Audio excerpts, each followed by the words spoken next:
Yes. All righty. Well, good afternoon, good morning, good evening, whatever time you're watching this student athlete playbook video conversation. Listen, we thank you for watching. I'm Barry Brown, author of the Amazon bestseller, The Student Athlete Playbook, Success in the Classroom, Sports, and Life.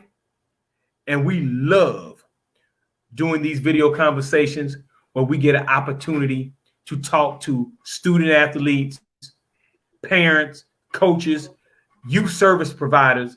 And today we have one of these youth service providers that is an outstanding gentleman. I met him through one of my uncles, Uncle Willie. So I got to shout out Uncle Willie today. And our special guest is from an organization called We Are G.A.M.E. Now, how special is that name? We Are G.A.M.E. And he's out on the West Coast, California, but I don't even think he's in California right now, if I'm not mistaken. I'm eager to find out actually where he is while we do this interview. But right there next to me on the screen is Mr. Allen Thigpen. Welcome, Mr. Thigpen, to the Student Athlete Playbook video conversation. How you doing today, Allen? Can you hear me? Yeah, hi, Barry. My name is Allen Thigpen. I'm the National Director of We Are G.A.M.E.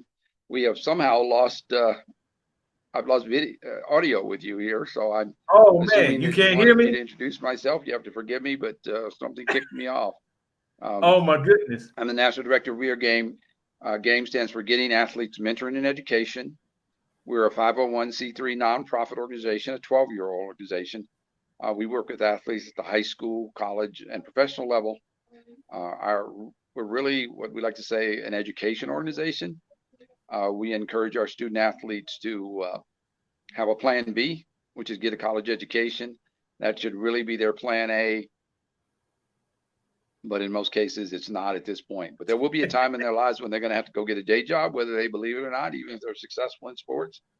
And we feel that education is a priority and something that will put them in good stead in the future.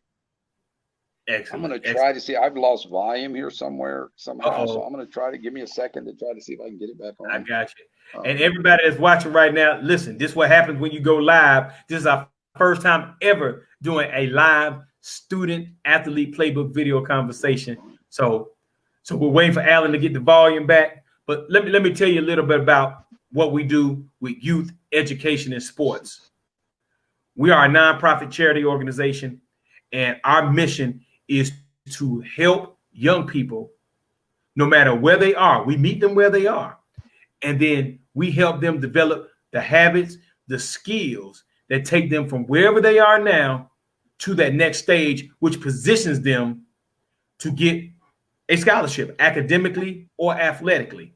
So we're talking about character development. We're talking about academic development. We're talking about mental toughness. How do they continue to move forward in this age of COVID-19 and civil unrest? There's a lot of amazing things going on in the world right now. And Mr. Thigpen and I, Allen Thigpen from We Are G.A.M.E., we're going to discuss some of those things right now. I'm waiting for him to get his volume back. Mr. Thigpen, are you still with me?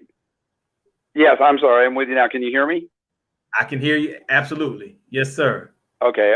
I apologize. A call came in and it knocked me off the. Oh, my goodness. I got you. Yes, that can happen sometimes. All righty. So, yeah, I could see that you were talking, but I couldn't hear what you were saying. So anyway, I'm back, and hopefully you can see me okay. And yes, sir. We can. Alrighty.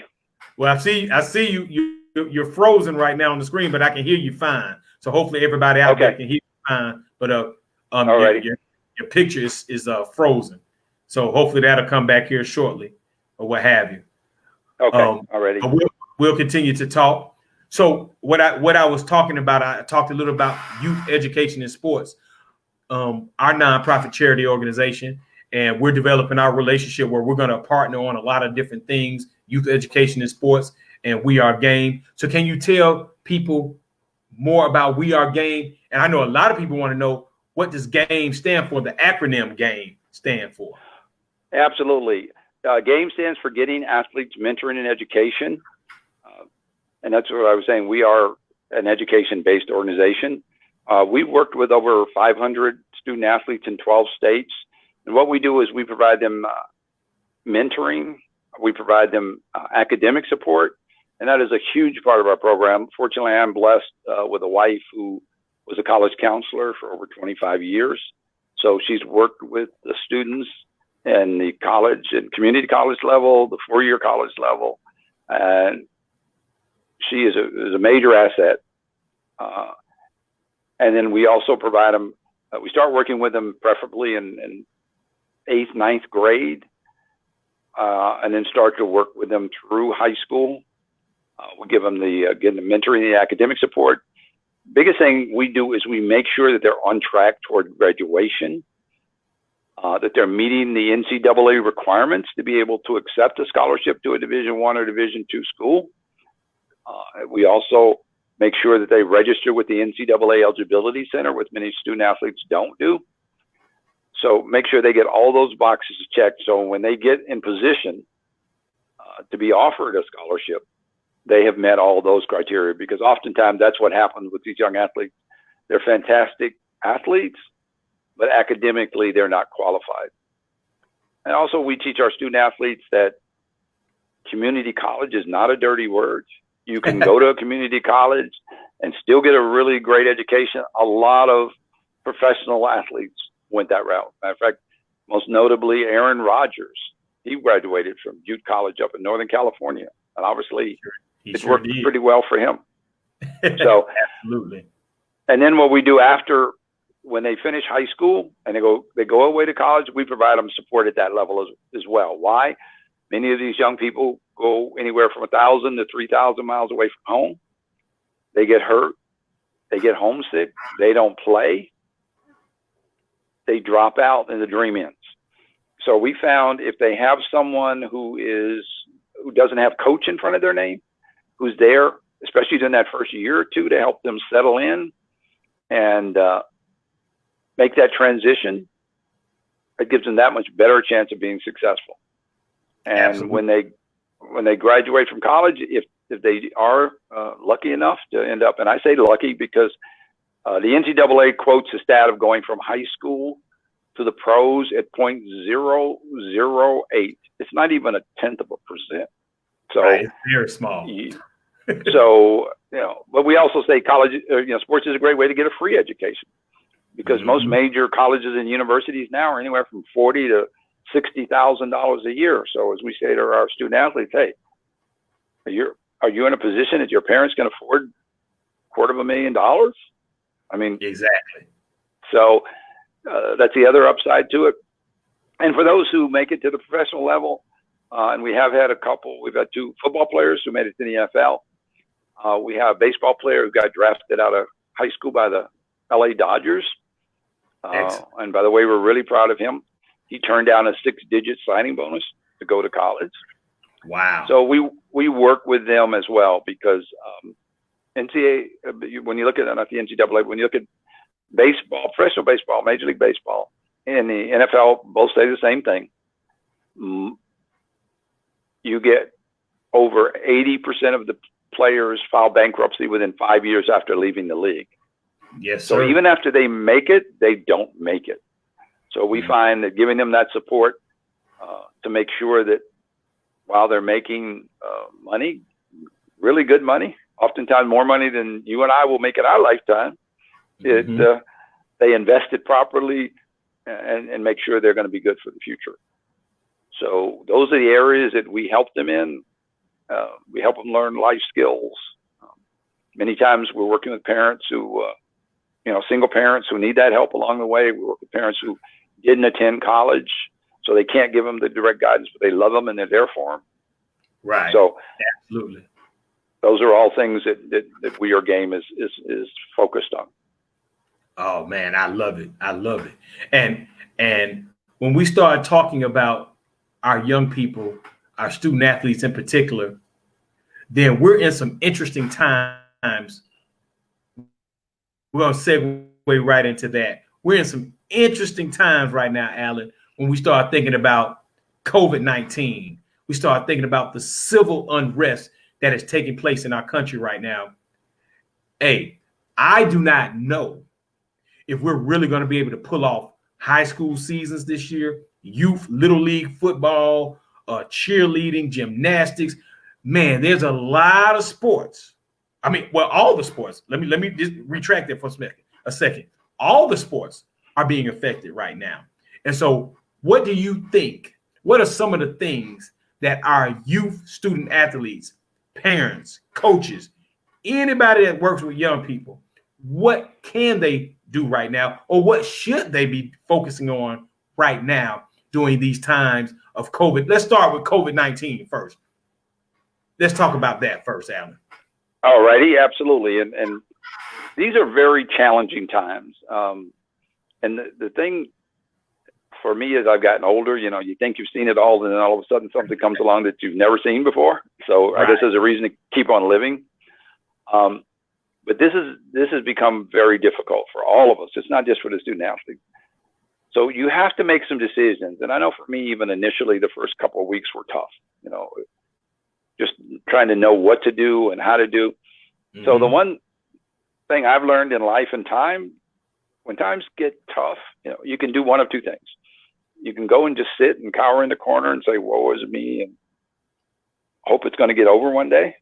Mm-hmm. Or you can do what I've learned to do. You make some decisions and you start to work through it. Right. You keep focused, because in life, the one thing I've learned is you're either moving forward or you're moving back. There is no standing still. If you think you're standing still, you're moving backwards.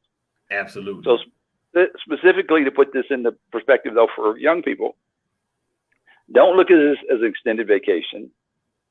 Look at this as an opportunity to work on things that you haven't had time to work on, whether it be making sure you're in shape and you stay in shape, making sure you learn more about your sport, you get better at your sport, learn what you can do outside of sports in the classroom. Mm-hmm. You can always study. There's always more work to be done, even if you're not in a class. We encourage our student athletes, wherever possible, sign up in summer school classes, sign up in online classes. Absolutely. You can't just sit and do nothing. I had a conversation with a student athlete about a month or so ago, and they were a tremendous athlete. They were going to a community college. They were track and field. They were a hurdler, and they were saying to me that they couldn't work out with their teammates. They didn't know what to do. They were just kind of stuck. And right. I talked to them about, you can do things. You can work out. I actually went online and I found actually Nike had a program, and they had workout videos for track and field for different events. They normally sold that material. They made it free so that people, and I looked at some of the videos, and they showed them how to work out in the park, how to work out at home. And I forwarded that to our student athlete. And she's like, wow, great. I didn't think about this.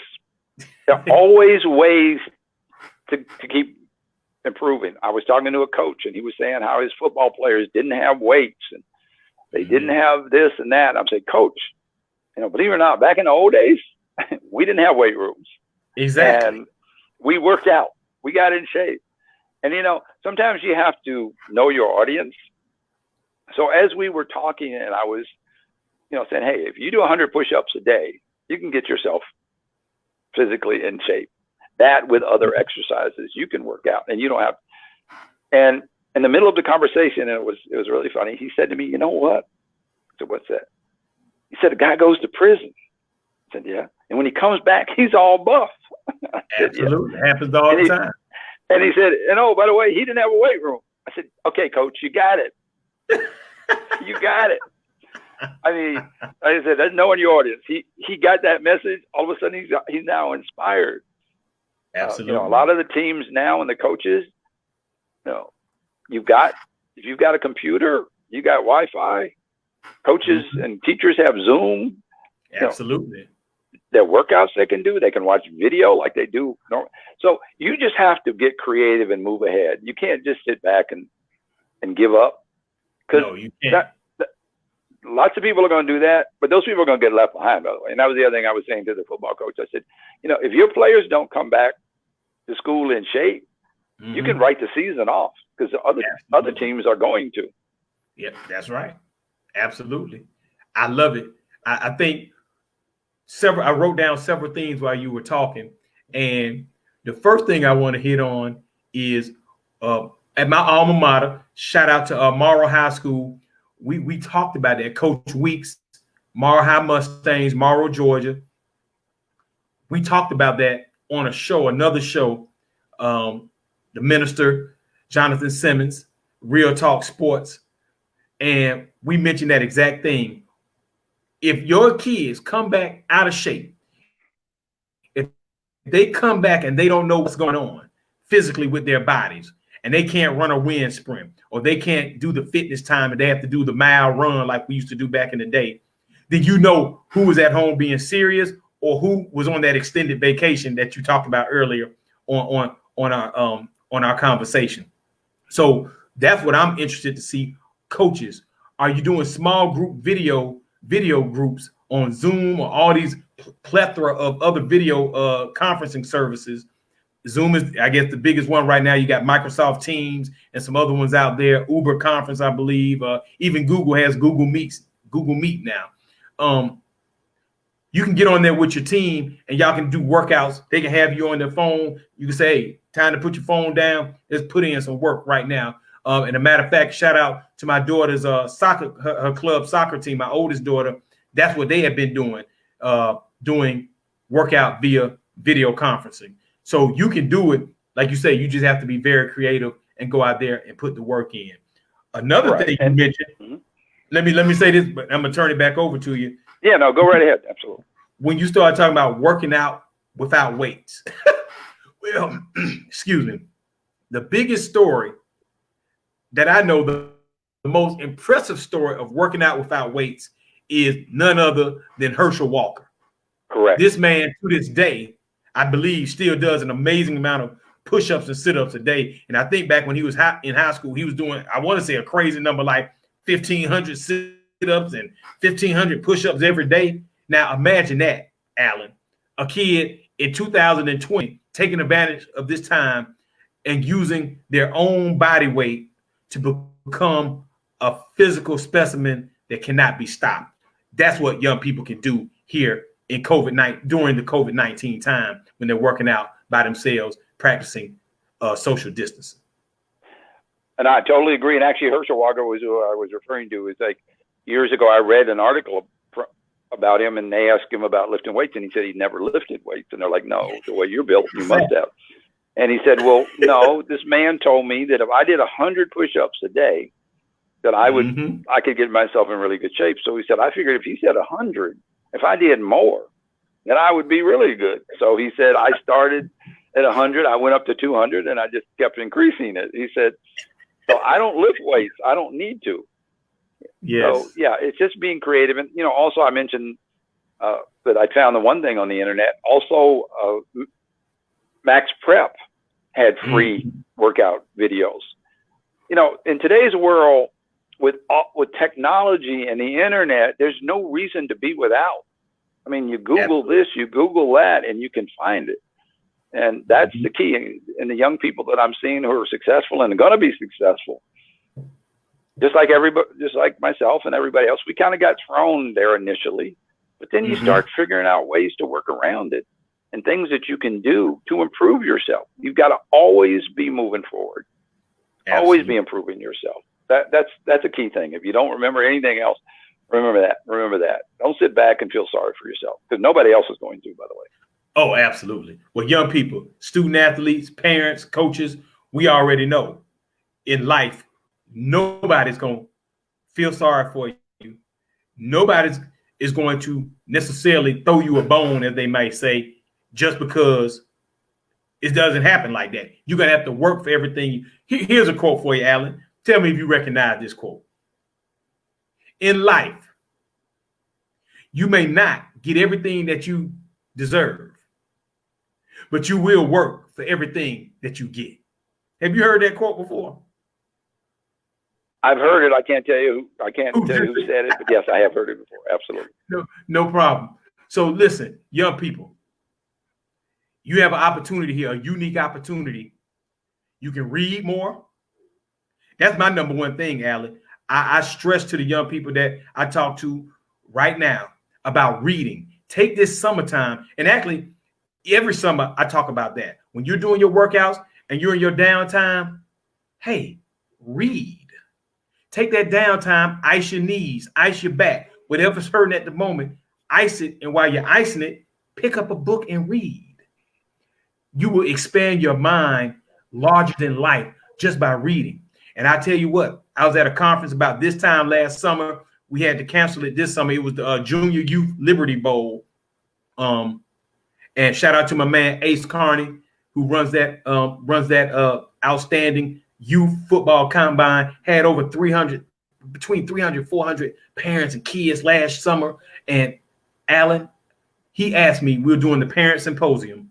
He asked me, he said, Barry, I'm standing up there on the stage. He says, Barry, what is the number one thing these parents need to know about helping their children? And I took a deep breath and I said, Ace, I do not want to put anybody on the spot. I do not want to embarrass anybody, but to tell the truth, to be the person that I am, to be a man of God, and to do the very best I can every day. The number one thing I must tell every parent in here is to make sure that your kids know how to read. It's one thing to be able to play football. It's one thing to be able to play basketball. It's one thing to be able to play baseball. But the reality is, you are going to be taken advantage of if you do not know how to read. And I went even a little bit deeper, Allen. I said, if you send your children to school at pre-K, you send them to school for the first time, and they do not already know their ABCs. They do not know their numbers up to a certain point. They don't know their colors. They don't know how to say, this is my nose, my ears, my mouth, my eyes. They don't know their extremities. And they get to pre-K, and they don't know how to recognize their name when they see it on a piece of paper. They are effectively 5 years behind right there out the box in education. So reading Absolutely. is the number thing that I tell people to do every chance they get it. Every opportunity they get, hey, read something.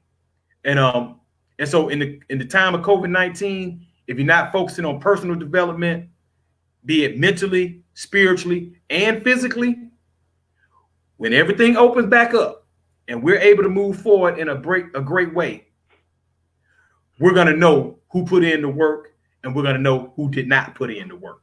And that's everybody, from our kids all the way up to our adults. That's a guarantee.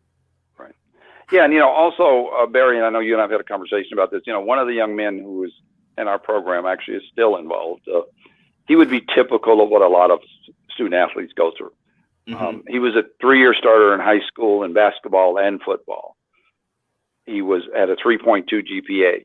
He was the first person in the history of his high school to ever be MVP in both sports his senior year. And yet he had no offers out of high school. He ended up getting a partial academic scholarships to Fresno State. He walked on for football at Fresno State. He made the scout team in the fall. And in the spring, he actually made the team. He went to the coaches and he asked them for a scholarship to cover his room and board because his mom was working 3 jobs so he could be there. And the coaches told him that they had no scholarships, maybe his junior year, and he was a freshman. So he left. He went to community college. He called me and said, I'm going to humble myself. I'm going to go to community college. He looked at 5 different schools. He decided to go to Cerritos College down in Norwalk, California. He ended up waited and got his AA so he could move to the next level. He ended up with offers from Indiana State, Idaho, and Kansas State. He went to Kansas State. Where he from there, and as I mentioned to you, and I tell people, if I told you I knew what was going to happen after that, I would be lying. He got to Kansas State. His first year at Kansas State, he was first team All Big 12. He was defensive newcomer of the year, And the Kansas City paper wrote an article, "How do you miss a kid like this?" His second year at Kansas State, he was first team All Big 12. He was an All-American. Wow. He was a number 2 punt and kickoff returner in the nation. He Wow. he ended getting drafted in the 5th round by the San Francisco 49ers. You can check him out. His name is DJ Reed. He's number 32. That's right. But as he used to tell me, I got no quit in me. He worked constantly. And after his first year at K-State, where he made first team All Big 12 and Defensive Newcomer of the Year, he was in LA. He was working out 7 days a week. His name is DJ Reed. I said, DJ, what are you doing, man? He said, I'm working harder than ever. I mean, this is the first student athlete I've ever had to say, you know what? You can't work 7 days a week. Your body needs time to recover. He's like, no, I'm good. And I literally had to go on the internet, find him an article, and send it to him to tell him why you need time for your body to recover, where he then responded and came back and said, oh, I get it. I didn't think about that. But I mean, this is the kind of determination you need. And by the way, DJ is 5'9" and he weighs 188 pounds. And he's going into his 3rd year in the NFL. Blessings, brother. Blessings. And I remember when you told me that's that story. what it takes. I mean, Yes, sir. Yes, sir. And how many young people don't make it past that? Oh, I didn't get any offers, and I went to junior college, or I went to the first year of college where I was a walk-on or what have you, even a preferred walk-on, and they left. They quit after that first year and never went back to any other school. And we know those stories exist. Matter of fact, those stories exist way more than what DJ did by far. So, man, salute. Absolutely. Yep. Salute to him. And yeah, I remember you told me that story, man, and I'm so proud of that young man. And I'm so happy for him. And those are the kind of stories we need to share, because like you said, that's what it takes to be successful. That's what it takes. He ended up going to 3 schools, but he ended up still accomplishing his goal at the end. And I know there were some very down days for him during that time, but with you, his family, the support that he had, he was able to muscle through that. And that's what Our Game is all about. So if you're just tuning in the middle of the video, we are talking and speaking with Mr. Allen Thigpen of Our Game. Now, Allen, where are you specifically out there in California? I think before we finish this interview, this video conversation, where are you specifically in California? Well, we're located in the Los Angeles area, but interestingly enough, when we started Our Game 12 years ago, it started from an article I read in the Bakersfield Californian, and for the first few years, all our student athletes were out of Bakersfield. It was only after we'd been around about 5 years that we got our first athletes in the LA area. And so that was kind of interesting. And now we have had student athletes in up to 12 states going to college. This past season, we had student athletes in 10 states. And we're getting student athletes from all over Southern California. We actually had a young man come out from Florida 5 years ago. Was so proud of him. He was struggling there. He came to the LA area. He finished community college. He went to college in Northern California, and he got his bachelor's degree last June of 2019. And he's now gainfully employed, pursuing a career. He's working on the airlines, and he's just as big a story for us as DJ Reed. So. Also, initially, I think I mentioned too, when we started, we only had boys in our program.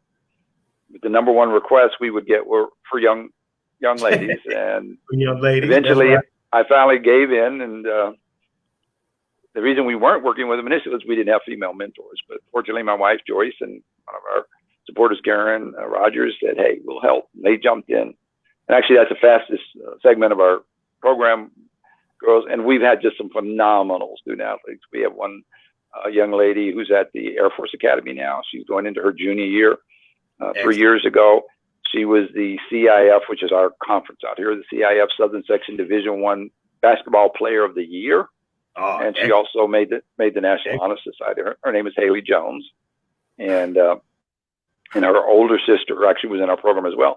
She just graduated from Lesley University up in Cambridge, Massachusetts, made the dean's list, and she applied to 7 graduate schools. She got accepted to all 7 of them. And she just recently made the decision to go to New York University because she's going to major in health and health related, and she'll be starting school this fall. So excellent. It's just amazing. God has really blessed us with just some really talented young people. But one of the key things is they all want to be successful, and they need help. And we all need help along the way. And that's really what we're here to do, just to be that positive influence and a supporting influence. As I tell people, it takes a village. So when we bring student athletes into our program, we just surround them with people from that village to help make them successful. Man, I love it. I love it. So we've talked about what our student athletes can be doing right now during COVID-19 times. You just shared with us several of your success stories with the young people that are out here doing amazing things.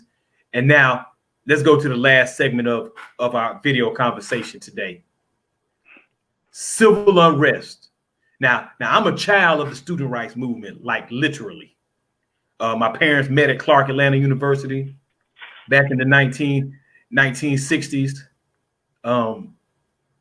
My dad, Benjamin Brown, shout out to my dad. He's not with us physically on this earth anymore, but he's definitely looking down upon us. And he was actually the president, the student body president at Clark College back then. Now it's Clark Atlanta University. At that time, during the student movement of the civil rights movement. And so had an opportunity, him and my mom had an opportunity to walk with Martin Luther King, and I wouldn't be here if they never met at Clark. So shout out to Clark Atlanta University, and thank you for putting my parents together. And so with that being said, Allen, we have a new movement out here right now. The headlining movement by far is the Black Lives Matter. And we have a lot of professional athletes, a lot of college athletes have taken a stance here. A lot of people, I'm talking about of different races around the world, different heritages, different backgrounds, have stood up and said, hey, enough is enough. Where do you see this new breed of student athlete, this new breed of professional athlete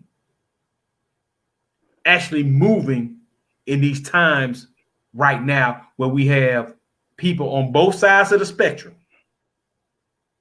Where do you see the role of the student athlete, and how should student athletes conduct themselves during this time? Well, I think that's a great question, Barry. And yes, you're right. These are very challenging times. And I, like, obviously, probably the age of your parents, I grew up in the 60s. Mm-hmm. I remember the riots in 68. I lived through those. And unfortunately, sometimes America takes things for granted, and people have to bring it to their attention. There are several things I'll say related, and I tell our student athletes this all the time. I am no smarter than you. I'm just older, and I'm seeing things for the second and third time, and shame on me if I don't recognize them. Mm-hmm. So this movement is exciting to see. We went through it in the 60s. We made some progress, which helped us get to where we are. There's a lot of progress that needs to be done yet. So, mm-hmm.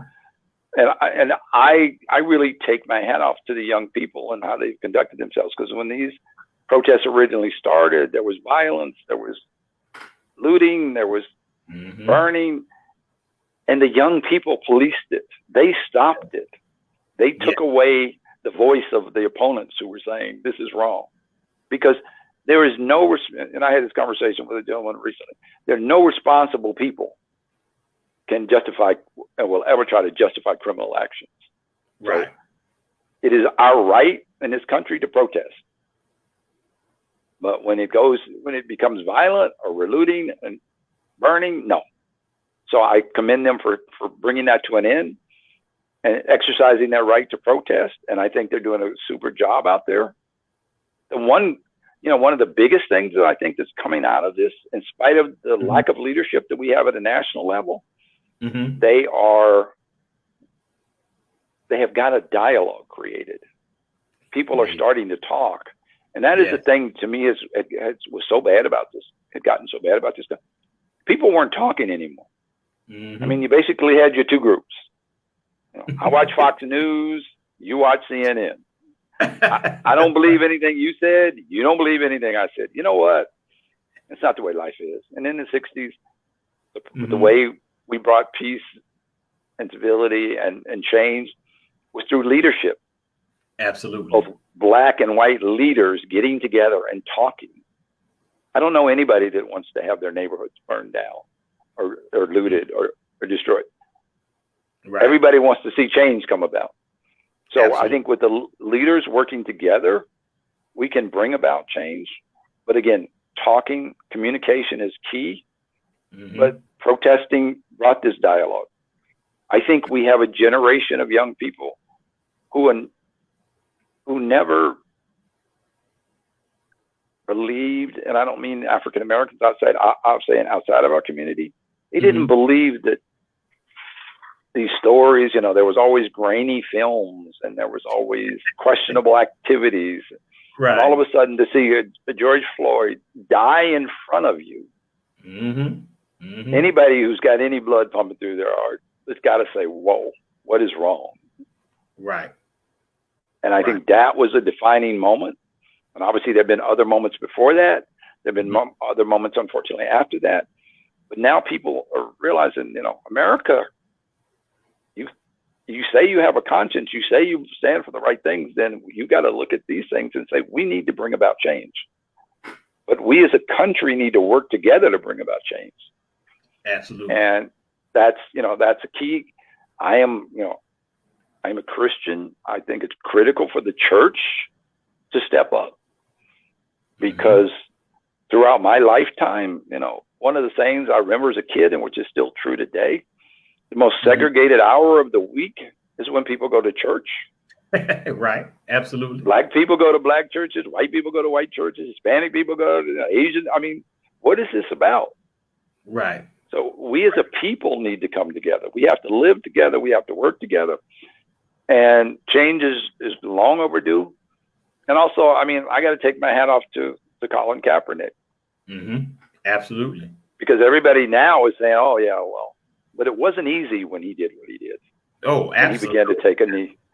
Oh, he made a sacrifice. It cost him a lot. And even though financially, maybe now he's getting some rewards, we'll never know personally what he went through and what he suffered.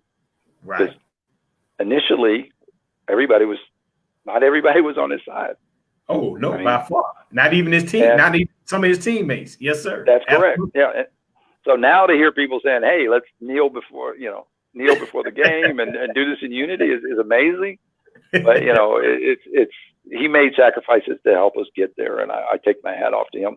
But I also think to bring it back in perspective for athletes, years ago, and long before most of our kids would remember, Arizona did not honor Martin Luther King's birthday.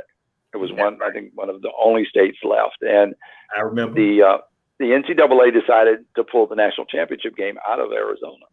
And I remember there was a young black student athlete who was at school, I won't mention, and they interviewed him and said, well, what do you think about this? What do you think about? And he said, well, I'm an athlete. I'm not into politics.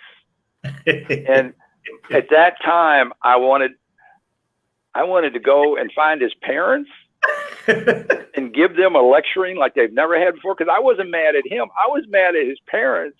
Right. For making sure he did not knowing what we as a people have been through. There's a saying that I love. It says, those who forget the past are destined to repeat it. That's right. We can never forget what we as a race of people have been through. That's and right. The people who've made sacrifices for us to get there. So athletes have a responsibility. They have a pulpit. People listen to them. By far. So they have a responsibility to be spokespeople for the community, to be responsible. and to step up. Because, I mean, they're not making the kind of money they're making because of them. You know, they're making that kind of money because of sacrifices made by people like Jackie Robinson, you know, and we can just go down the list of athletes who opened the door for them to be there, you know. And a lot of times we tend not to look at those things. It's like, you know, I often talk to young people about the fact that you know, everybody talks about Michael Jordan. But you know what? Prior to Michael Jordan, it was believed that a black man could not be a pitch person for a product. You're absolutely right. But Michael Jordan didn't accept that.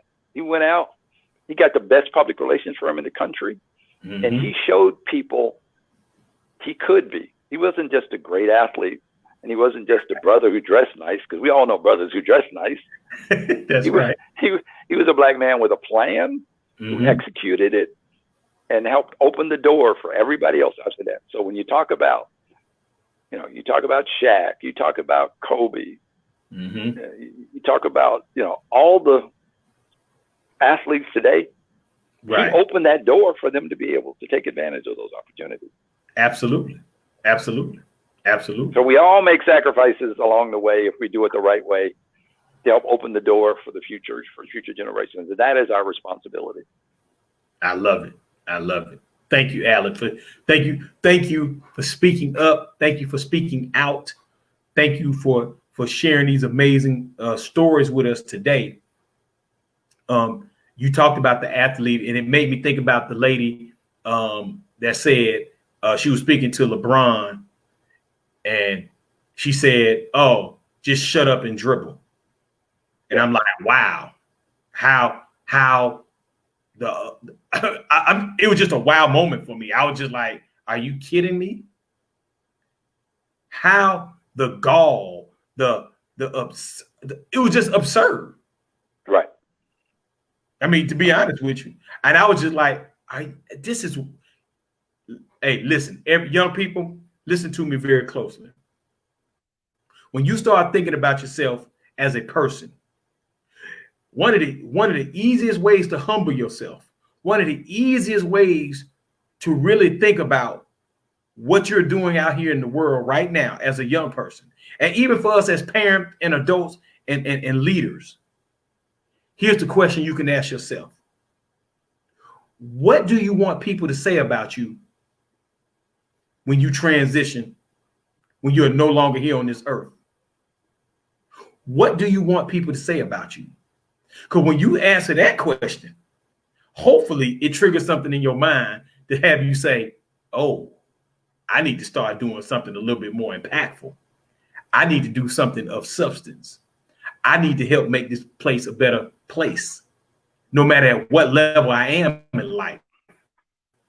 Because what you're seeing out here with the civil unrest, you're seeing social, economic things at play.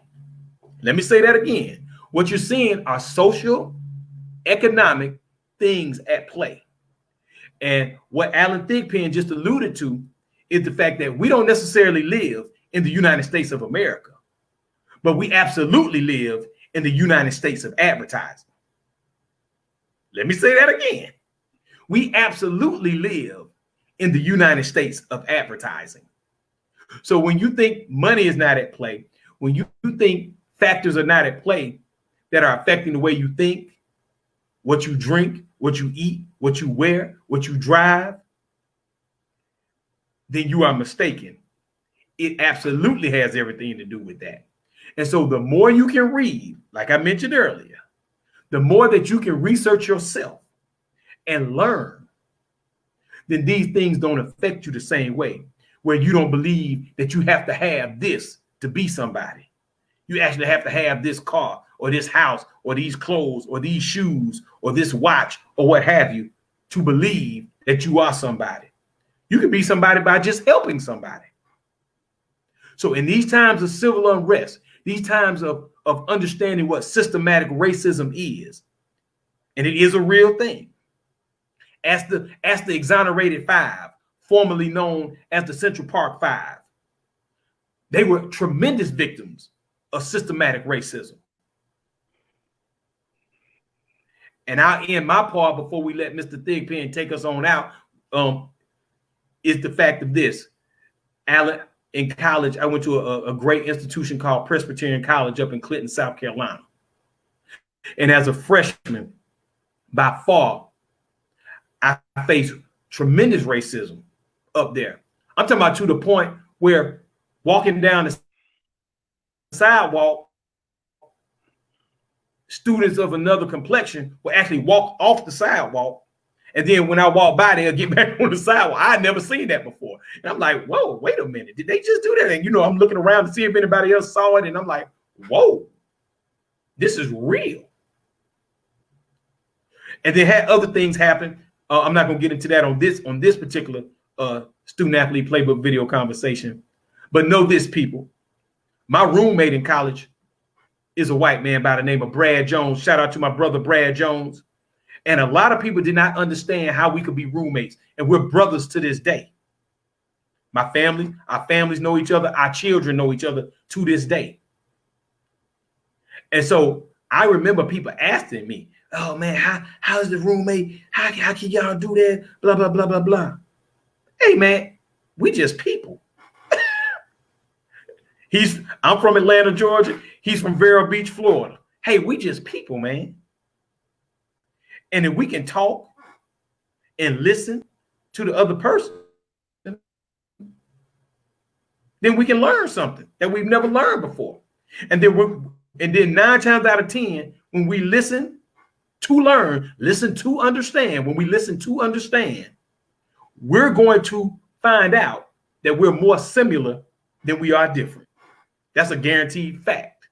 Absolutely. But if you never take the time to learn, never take the time to listen, then you'll always think that a person of another complexion has nothing in common with you.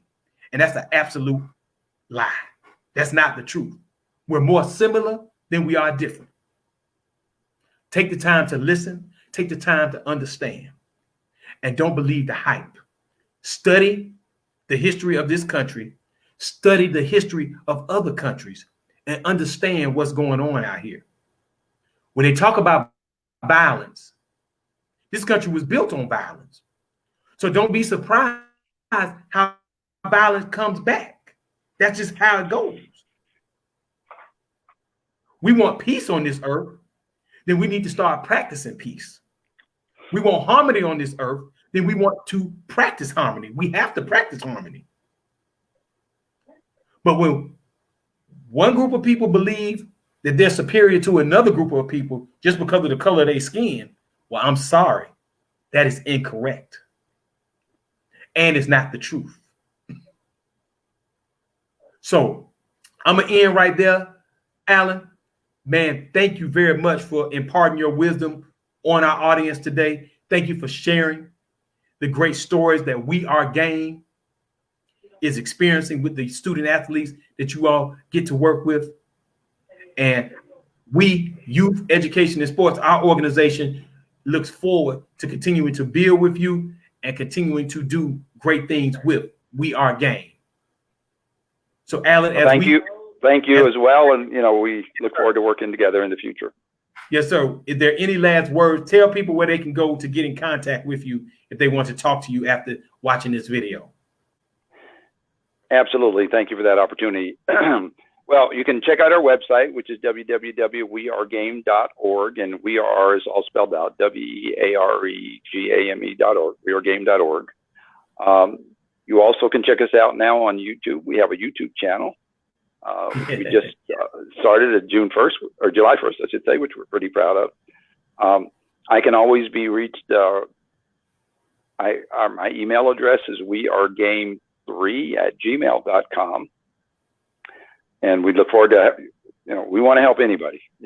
We have very simple criteria to work with student athletes. One, you have to want to be successful. Mm-hmm. 2, you have to be able to be willing to communicate with a mentor on a weekly basis. And 3, you just have to truly be dedicated to making yourself a better person and a successful person. And of course, no drugs or alcohol. You do those, you meet those criteria, we'd love to have you in our program. We'd love to help you. And by the way, as you know, Barry, we don't charge for anything we do. Exactly. We tell our student athletes that we will never charge you a penny. What you owe us is when you're successful, you got to get back to the community and help other young people, because that's one thing that we as a group don't do. So if you can meet those criteria, we'd love to talk to you. Check us out when you get a chance at www.wearegame.org. And I appreciate you having me on as your guest today. Oh, man. Excellent. Oh, I had to. The minute we met, I knew we had to connect with a student athlete playbook video conversation. I thank you for taking the time out today to do that. And of course, we're going to continue to build together. And hey, everyone out there, again, I am Barry Brown, author of the Amazon bestseller, The Student Athlete Playbook, one of the members of Youth Education and Sports, the nonprofit charity organization. And we are here to serve you in every way that we can to make sure that you accomplish the goals in your life, young people. We're serious about you, and we ask you to be serious about yourself. You can reach us by visiting youtheducationandsports.org. You can also go to studentathleteplaybook.org. You'll find our materials on both sites, and you can also go visit Amazon to order our materials. Again, thank you for watching today's Student Athlete Playbook video conversation featuring Allen Thigpen of We Are G.A.M.E. And we'll be back with you soon with another great video conversation. One love.